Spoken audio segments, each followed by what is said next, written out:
Hi, welcome to the Marriage Minute with JD. Have you ever been lost in the woods and couldn't find your way back to camp?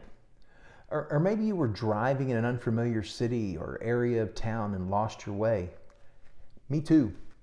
Fortunately, nowadays most of us have GPS in our vehicles or at least on our phones, which can help us get back on the path to our intended destination.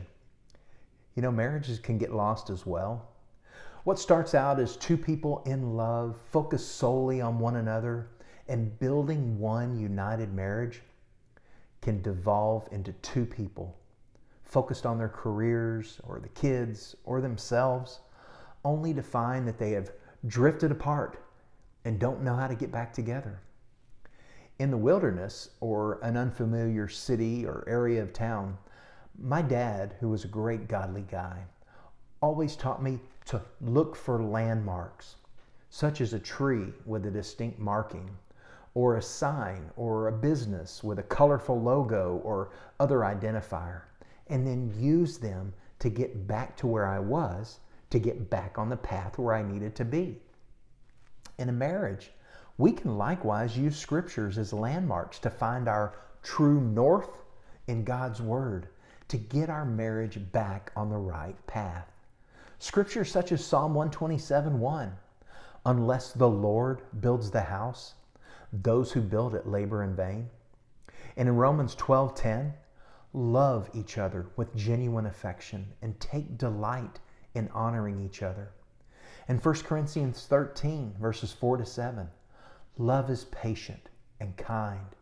Love is not jealous or boastful or proud or rude. It does not demand its own way. It is not irritable, and it keeps no record of being wronged. It does not rejoice in injustice, but rejoices whenever truth wins out. Love never gives up, never loses faith, is always hopeful, and endures through every circumstance. In Ephesians 5, verses 25 and 33, for husbands, this means love your wives, just as Christ loved the church. He gave his life for her. And so I say again, each man must love his wife as he loves himself, and the wife must respect her husband. And two more, Colossians 3:14, above all, clothe yourselves with love, which binds us all together in perfect harmony. And finally, 1 Peter 4:8, most important of all, continue to show deep love for each other, for love covers a multitude of sins. So, if your marriage has drifted off course and you feel lost, you're not alone.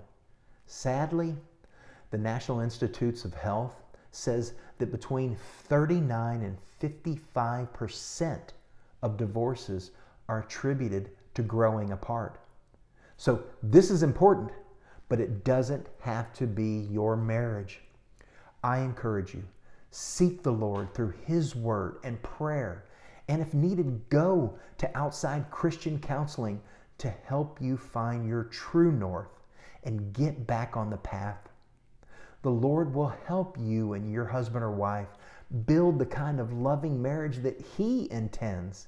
He says in Genesis 2:24, this explains why a man leaves his father and mother and is joined to his wife. The two are united into one.